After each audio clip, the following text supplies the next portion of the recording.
Security adalah tangan kanannya manajemen. Betul, karena dia turut membantu dalam mengamankan di segala hal. Yes. Yep. Ini udah pinter dia. Iya udah keren. Apa jangan-jangan PDKT sama yang kemarin? Mungkin dia udah tiap dia lagi apa nih ketemu nih lagi pacaran diceramahin terus gitu ya kan? Gak diceramahin, Digali. kita yang korek sendiri. Pengen tahu dia.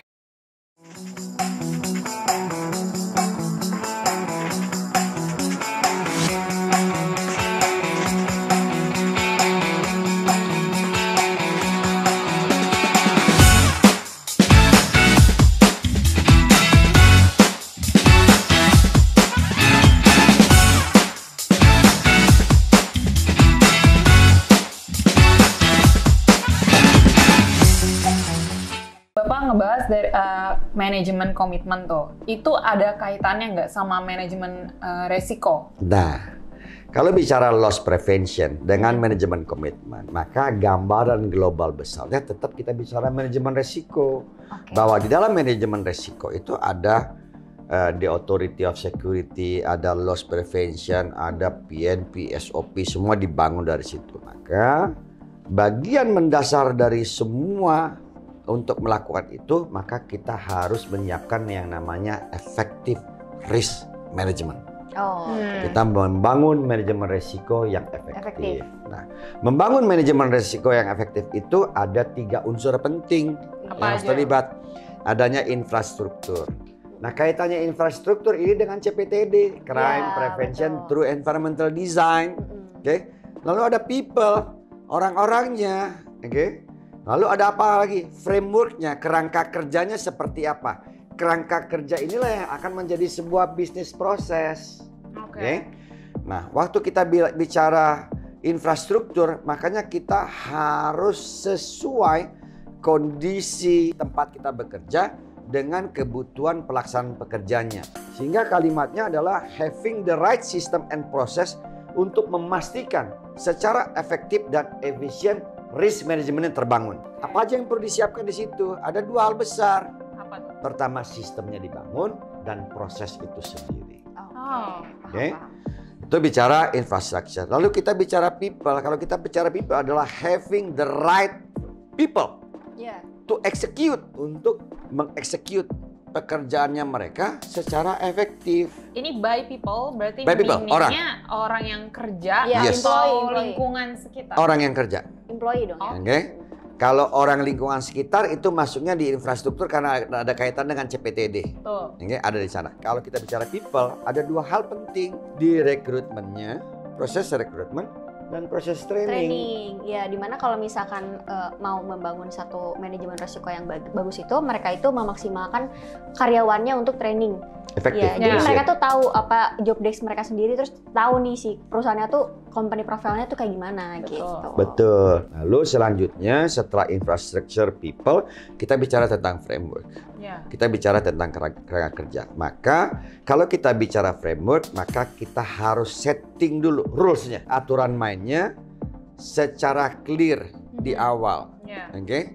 Aturan mainnya, frameworknya, kerangka kerjanya, aturan mainnya dibangun sejak awal. Itulah yang disebut SOP dan PNP. Maka turunan dari framework adalah policies. Kebijakan-kebijakan perusahaan tentang di bawahnya policies ini kan ada standar operating procedure dan segala macam. Cara kerja, mau bikin sepatu, masuk misalnya dia masuk ada beberapa line misalnya, line production ada line A, line B, line C, line D. Line A-nya ngapain? SOP-nya di line A ngapain? SOP-nya di line B ngapain? SOP-nya di line C ngapain? SOP-nya di line D ngapain? Selesai semua proses dilewati, masuk ke QC, quality control, terpenuhin, berarti masuk box. Selesai masuk box, masuk gudang, proses pengiriman barang. Bagaimana keluarin barang dari gudang, bahkan dari raw material, keluarin ke gudang, ke produksi. Siapa yang di SOP-nya, siapa yang berhak menandatangani surat keluar barang raw material dari gudang. Terus setelah keluar dari gudang, siapa yang menerima? Apakah langsung diterima oleh line A? Di line A siapa penanggung jawabnya? Habis line A selesai, serah terima kepada line B. Bagaimana proses serah terimanya? Terus barang dari A ke B itu dalam kondisi seperti apa di QC? Selesai, masuk ke B, B mau ke C. B mau ke C, ini proses produksinya sampai seperti apa. Maka bagaimana nanti serah terima dari B ke C. Lalu lanjut dari C ke D. Semua line itu dalam konteks security, maka A nggak pernah tahu dalam konteks melihat proses produksi di B. Iya, B betul. nggak pernah tahu proses produksi di C. Dan begitu juga D. Supaya kenapa? Itulah kita memutus tidak semua orang tahu untuk semua hal. Betul. Itu caranya salah satu kita mengamankan. Makanya policy-nya dibangun. Standard operating procedure-nya dibangun. Iya, iya. Iya. Oke? Nah, sampai sedetail itu kalau kita mau membangun effective risk management yang akhirnya menjawab nih tentang yang kita bahas dari awal tentang loss prevention, menjawab tentang CPTD. Ternyata bicara LP, bicara CPTD, akhirnya kita bicara orang. Iya. Oke? Nah, orang ini yang bagaimana? Yaitu tadi orang-orang yang terdidik, terlatih sesuai dengan skill kompetensisnya. Oke, paham. Oke? Nah, sesuai dengan tadi apa yang Bapak udah jelasin ya tentang cara kerjanya. Nah, sekarang tuh aku mau tahu lebih ke cara eksekusinya yang udah direncanakan dari awal sampai akhir gitu. Gimana? Oke. Udah mulai pusing? Atau Udah mulai sedikit ya. Maksudnya banyak Tapi nggak kata-kata apa-apa, yang dapat asing ilmu. gitu di kita. Maksudnya kayak ada kata-kata. Kalau SOP orang udah tahu ya. Maksudnya kayak tadi tuh PNP. ada PNP, policies gitu-gitu kan. Oke. Maka kalau kita ngelihat ilmu manajemen itu kan kita hanya bicara POAC. Apalagi Apa itu POAC? Planning, Organizing, Actuating, Controlling. Di POAC kita bicara 5W, 1H gitu ya. Nah, itu konsep-konsep dasar yang harus kita bangun. Maka menjawab apa yang kamu tanyakan tadi, bagaimana sebenarnya kita membangun sebuah sistem kontrol. Nah, sistem kontrol, jadi sistem kontrolnya juga punya 3 tahapan. Oke, tahap pertama kita membangun namanya tahap perencanaan. Tahap kedua kita membangun namanya tahap pengawasan. Tahap ketiganya baru pengontrolan itu sendiri. Apa sih turunan-turunannya mulai dari tahapan 1 di perencanaan? Ya, perencanaan. Oke, ini masih blueprint nih ceritanya. Kita melakukan yang pertama di tahap pertama itu kita melakukan proses seleksi karyawan. Lalu kita melakukan penyusunan standar operating prosedur dan alur kerja. Lalu kita mau rencana kegiatan kerja kita seperti apa. Lalu kaitan dari situ turunannya rencana anggaran kegiatannya bagaimana, berapa besar. Lalu rencana penggunaan alat dan bahan yang dibutuhkan dalam proses produksi. Iya. Oke? Nah, itu tahap pertama di perencanaan. Nah, kebayang nggak di tahap perencanaan tadi ada proses seleksi karyawan.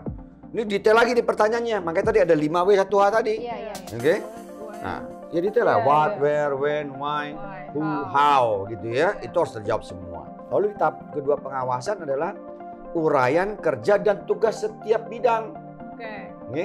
Harus jelas. Iya. Gitu ya. Job description harus jelas. Terus kita melakukan setelah ini semua jelas tertuang, kita melakukan sosialisasi dan penerapannya bagaimana. Iya. Oke? Nah, kalau itu sudah terjadi, maka kita harus punya yang namanya catatan pelaksanaan pekerjaan. Oke. Oke. Setelah catatan pelaksanaan pekerjaan, karena tadi di awal di perencanaan tahap 1 itu ada penggunaan anggaran, maka selanjutnya adalah laporan penggunaan biaya. Ya, dan kita harus melaporkan kan Ya, biaya harus dibutuhkan tahu. berupa berapa Rinciannya. sampai. Betul. Oke. Nah, setelah itu baru catatan penggunaan biaya tersebut. Itu tahap 2 di konteks pengawasan. Selanjutnya tahap 3, pengontrolan itu sendiri. Kan tadi kan kamu nanya bagaimana mengontrolnya. Di pengontrolan itu sendiri. Maka kita harus lakukan evaluasi kerja. Oke. Apakah rencana sudah sesuai dengan pelaksanaan? Kita evaluasi pekerjaan kita nih dari awal tadi. Lalu adanya internal audit dan evaluasi sistem. Apakah di audit sudah sesuai? Apakah sistemnya perlu diperbaiki, perlu ditingkatkan, atau oh enggak nih masih bisa dipertahankan? Itu harus dilakukan. Lalu laporan kegiatan atas pekerjaan yang kita lakukan tadi. Apalagi di internal audit sama accounting, nilai yang sudah dikeluarkan sesuai dengan nilai yang akan dihasilkan atau tidak. Oke. Nah, di setiap proses itu yang terakhir itu kita lakukan inventarisasi. Kita inventarisir udah sesuai atau belum. Kalau masih ada materialnya tersisa berapa. Karena material yang belum diproduksi ini kan juga punya nilai rupiah. Betul. Iya, Gitu ya. Jangan sampai juga materialnya ini bahannya nanti tahu-tahu pas mau dipakai sudah tidak layak pakai, oke? Walaupun dalam konteks kita bicara pabrik sepatu, itu bahannya bahan yang boleh dibilang tahan lama. Ya. Oke? Nah, kalau kalian nanti misalnya di bisnis makanan, hati-hati, oke? Karena bahannya ya itu tidak tahan lama. Betul. Nah, kalian harus menyesuaikan. Maka di sistem logistik sendiri ada 2 sistem yang sering kita sebut namanya FIFO dan LIFO. Bedanya apa tuh? FIFO itu first in, first out. Oh. Oke. Jadi first in, first out biasanya sering dipakai untuk bahan-bahan yang dia punya waktu yang pendek. Ya, jadi first in harus first out. Oke. Lalu untuk barang-barang yang sifatnya agak lama, boleh diterapkan sistem namanya LIFO, last in, first out. Oke. Jadi kebayang nggak security ngomongin sampai sedetail itu? Iya. Meletakkan barang, menata dan segala macam, gitu ya. Itu dibuat polanya. Makanya kita tergantung. Ini kita mau pakai LIFO atau kita mau pakai FIFO. Itu menentukan desain tempat gudang penyimpanan barang. Oke, sehingga alurnya jelas, flow-nya jelas, barang masuk dari mana, barang keluar dari mana. Itu sampai sedetail itu. Kenapa? Supaya terjadi efisiensi dan efektivitas. Pada saat kita membutuhkan barang-barang untuk diproduksi, kita bukan baru nyari karena dia sudah tertata seperti itu. Oke? Jelas banget ya. Clear? Nah, pusing? Enggak sih, tapi dapat ilmu baru yang tadinya kita nggak tahu kan, kita taunya kita beli barang aja ya. Sekarang udah tahu cara mereka produksi kayak gitu. Pak, tapi kalau kayak gitu ada masa waktu produksinya nggak sih untuk satu desain yang baru ya? Kan tadi yang confidential. Tergantung kebijakan. Maka itu di awal itu waktu di perencanaan manajemennya katakan mau memproduksi satu sepatu. Dibutuhkan berapa lama waktunya? Itu tergantung. Nah, itu juga menjadi standar operating procedure. Oh, mau bikin sepatu. Mulai dari raw material keluar dari gudang, sampai proses produksi dibutuhkan berapa hari. Nah, itu biasanya di manajemen sering menerapkan namanya KPI, Key Performance Index. Key Performance Index adalah indeks kinerja kerja karyawan. Jadi kalau misalnya katakan, oh sepatu begitu keluar dari gudang, terus masuk line A, line B, line C, line D, katakan 4 hari, berarti hari kelima sudah jadi. Nah, kalau hari 5 nggak terjadi, berarti ada sanksi. Oh ya. Nah, maka itu tergantung sih sebenarnya kebijakan perusahaannya. Karena setiap proses produksi membutuhkan waktu yang berbeda-beda. Seperti itu.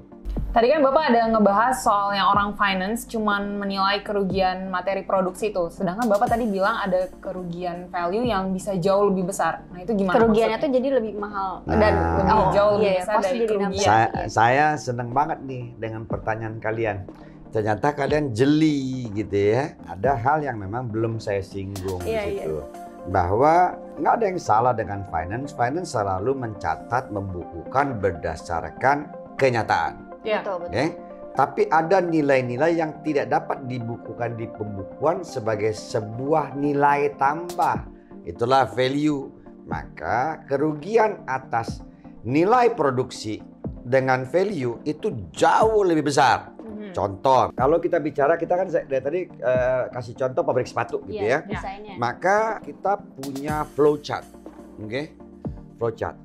Biasanya kita mulai dari mana? Kita biasanya mulai dari permintaan pasar. Kan biasa nih orang marketing, orang produksi suka duduk bareng. Permintaan pasarnya lagi rame apa? Iya, demand-nya lagi bagus. Demand-nya lagi bagus. Oke, katakanlah sepatu. Kebutuhan sepatunya sepatu apa? Oh, yang lagi rame sepatu lari segala macam tuh jenisnya sekarang tuh ya. Nah, bahkan bentuknya juga udah nggak biasa tuh kalau kita lihat ya. Macam-macam tuh namanya. Saya juga nggak hafal tuh namanya. Maka karena adanya permintaan pasar dibahas lah. Didesain lah. Kan selalu orang-orang mau produksi itu akan lebih berusaha lebih baik dari pesaing-pesaingnya. Betul. Itulah yang menjadi desain awal. Itu yang sifatnya konfidensial. Nah, karena adanya permintaan pasar tadi. Nah, setelah dibahas desain selesai apa segala macam sepakat mau produksi, maka kita harus melakukan yang tadi saya bilang, ada PR, ada PO gitu ya. Diorderlah kebutuhan-kebutuhan. Setelah dibahas ini, oh kebutuhannya ternyata ini. Kita mau produksi sekian ribu, berarti kebutuhan materialnya begini. Order. Iya. Raw material namanya. Ya. Raw material dipesan, membutuhkan waktu nggak? Perlu. Iya dong. Oke. Ada tenaga kerja nggak? Ada. Ada biaya nggak? Ada. Ada. Ya. Makanya catatnya jangan cuma produksinya. Ini biaya yang hilang nih. Ya. Oke. Nah, bahkan pada saat kita mendesain, duduklah yang tukang-tukang jago-jago gambar tuh. Oke. Ada tenaga kerja nggak? Ada. Ada waktu nggak? Ada. Ada biaya nggak? Ada. Oke. Udah dari permintaan pasar, satu hilang, pesanan barang kedua hilang, terus masuk gudang material. Oke. Masuk di gudang material, tidak ditata, tidak dikelola sebaik mungkin. Yang tadi Vivo tadi. Maka pada saat kita ada permintaan atas orang produksi, terus minta barang ke gudang material, nyarinya ngacak-ngacak. Ya. Hahaha. Udah buang waktu. Ada waktu, ada tenaga kerja, ada biaya. Selesai, keluar dari situ itu udah 3. Oke? Selesai, masuk ke proses produksi. Ya. Oke? Begitu di proses produksi, ada tenaga kerja nggak? Ada. Ada biaya nggak? Ada. Ada waktu nggak? Ada. Ya. Nilainya pernah dihitung nggak tuh sebagai rupiah? Lalu selesai proses produksi, udah line A, B, C, D. Masuklah namanya QA. Quality Assurance. Memastikan bahwa hasil produksinya sudah sesuai dengan yang tadi digambarin di awal. Tuh. Oke? Berdasarkan permintaan pasar tadi kan akhirnya digambarin. Ya. Oke? Kalau dia bagus, maka oke, dia akan masuk ke gudang hasil produksi.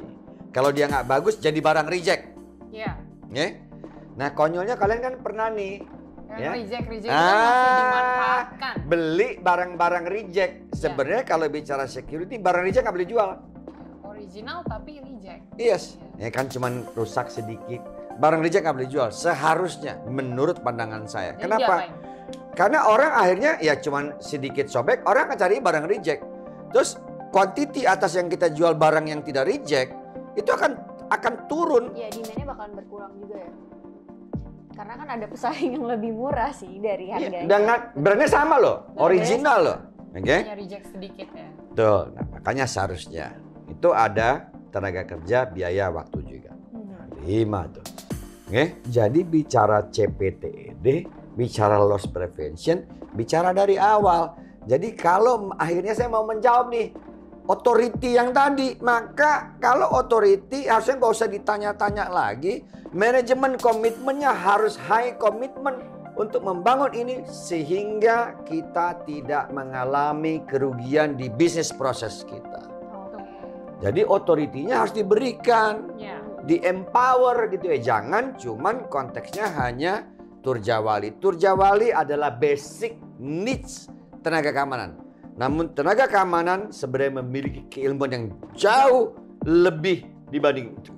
Maka saya nggak bosen-bosen ngurang quote saya. Security is more than you can think of and beyond your imagination. Let's sit together, let's discuss.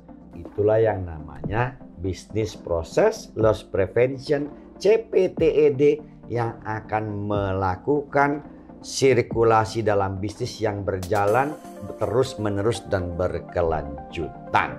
Oh, jelas banget ya pembicaraan kita. Makin hari ya, makin dapat ilmu baru. Ini karena tadi ada netizen yang komen. Kalian kalau misalkan mau komen juga boleh ya. Kita akan sama teringat. Nanti kita bahas juga sama Pak Darli. Nah, sekian pembahasan dari bisnis proses. Nah, ini tuh termasuk kelanjutan dari CPTED itu ya, Pak? Sebenarnya kalau misalnya pemirsa kita merhatikan dari awal, saya mulai benar-benar dari yang bawah, kita naikin Iya, pelan-pelan. Karena kalau langsung di atas nanti orang bingung. Betul. Makanya ikutin terus nih.